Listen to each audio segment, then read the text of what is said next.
जय जय राधे। पाप मोचनी एकादशी महत्तम। चैत्र मास के कृष्ण पक्ष की पाप मोचनी एकादशी। धर्मराज युधिष्ठिर बोले कि हे भगवान, अब आप चैत्र मास के कृष्ण पक्ष की एकादशी के बारे में तो बतलाइए। इस एकादशी का नाम क्या है, इसमें कौन से देवता की पूजा की जाती है तथा विधि क्या है, और सो सब विस्तार पूर्वक कहिए। श्री कृष्ण भगवान बोले कि हे राजन, एक समय माधानता ने लोमश ऋषि से पूछा था कि हे मुनि, चैत्र मास के शुक्ल पक्ष की एकादशी का क्या नाम है तथा उसकी विधि क्या है, सो सब पूरी तरह से कहिए। लोमश ऋषि बोले कि हे राजन, चैत्र मास के कृष्ण पक्ष की एकादशी का नाम पाप मोचनी है।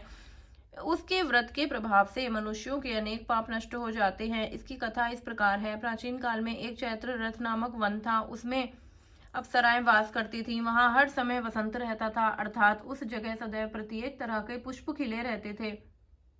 उस जगह गंधर्व कन्याएं विहार किया करती थीं। वन में इंद्र अन्य देवताओं के साथ क्रीड़ा किया करते थे। उस वन में एक मेधावी नामक मुनि तपस्या करते थे। वे शिव भक्त थे। एक दिन मंजू घोषा नामक एक अप्सरा उनको मोहित करने के लिए सितार बजाकर मधुर स्वर में गाने लगी। उस समय शिव के शत्रु अणंग कामदेव के शिव भक्त मेधावी मुनि को जीतने के लिए तैयार हुए। कामदेव ने उस सुंदर अप्सरा के भ्रू का धनुष बनाया, कटाक्ष को उसकी प्रत्यंचा डोरी बनाई, उसके नेत्रों को उस मंजू घोषा अप्सरा का सेनापति बनाया। इस तरह कामदेव अपने शत्रु भक्त को जीतने को तैयार हुआ। उस समय मेधावी मुनि भी युवा तथा हष्ट पुष्ट थे। उन्होंने यज्ञोपवी तथा दंड धारण कर रखा था। वे दूसरे कामदेव के समान प्रतीत होते थे। उस मुनि को देखकर कामदेव के वश में हुई मंजू घोषा ने धीरे धीरे मधुर वाणी से वीणा पर गाना शुरू किया, तो मेधावी मुनि भी मंजू घोषा के मधुर गाने पर तथा उसके सौंदर्य पर मोहित हो गए। वह अप्सरा उन मुनि को कामदेव से पीड़ित जानकर उनसे आलिंगन करने लगी। वह मुनि उनके सौंदर्य पर मोहित होकर शिव रहस्य को भूल गए और काम वशीभूत होकर उसके साथ रमण करने लगे। उस मुनि को काम के वशीभूत होने के कारण उस दिन रात्रि का कुछ भी ध्यान न रहा और बहुत समय तक रमण करते रहे। तदुपरांत मंजू घोषा उस मुनि से बोली कि हे मुनि, अब मुझे बहुत समय हो गया, अतः स्वर्ग जाने की आज्ञा दीजिए।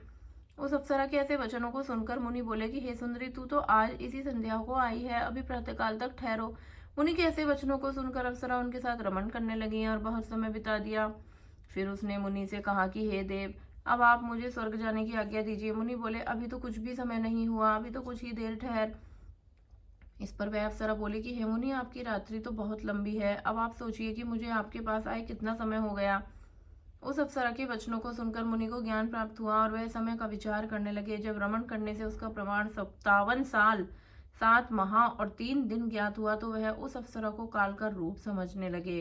वह अत्यंत क्रोधित हुए और उस तप नाश करने वाली अप्सरा की तरफ देखने लगे।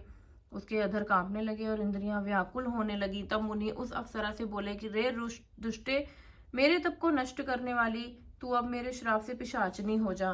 तू महान पापिन और दुराचारणी है, तुझे धिक्कार है। उस मुनि के क्रोध युक्त श्राप से वह पिशाचनी हो गई।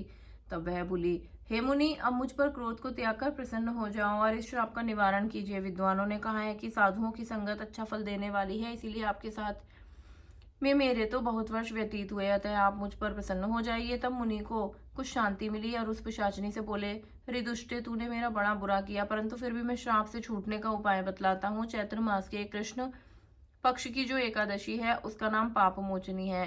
उस एकादशी का व्रत करने से तू पिशाचनी की देह से छूट जाएगी। इस प्रकार मुनि ने उसको समस्त विधि बतला दी और अपने पापों के प्रायश्चित के लिए अपने पिता चौवन ऋषि के पास गए। चौवन ऋषि अपने पुत्र मेधावी को देखकर बोले कि रे पुत्र, ये तूने क्या किया, तेरे समस्त तप नष्ट हो गए हैं। मेधावी बोले, हे पिताजी, मैंने बहुत बड़ा पाप किया है और उस पाप से छूटने का उपाय बतलाइए। चौवन ऋषि बोले कि हे तात, तुम चैत्र मास के कृष्ण पक्ष की पाप मोचनी एकादशी की विधि तथा भक्ति पूर्वक व्रत करो, इससे तुम्हारे समस्त पाप नष्ट हो जाएंगे। पिता के वचनों को सुनकर मेधावी ऋषि ने पाप मोचनी एकादशी का विधि पूर्वक उपवास किया। उसके प्रभाव से उनके समस्त पाप नष्ट हो गए। मंजू घोषा अप्सरा भी पाप मोचनी एकादशी का व्रत करने से पिशाचनी की देह से छूट गई और सुंदर रूप धारण करके स्वर्गलोक को चली गई। लोमश मुनि बोले, हे राजन, इस पाप मोचनी एकादशी के प्रभाव से सब पाप नष्ट हो जाते हैं। इस एकादशी की कथा के श्रवण के पढ़ने से 1000 गौदान करने का फल मिलता है। इस व्रत के करने से ब्रह्म हत्या करने वाले, स्वर्ण चुनाने वाले, मद्यपान करने वाले, अगम्य गमन करने वाले आदि के पाप नष्ट हो जाते हैं और अंत में स्वर्ग को प्राप्त होते हैं। जय जय राधे कृष्ण।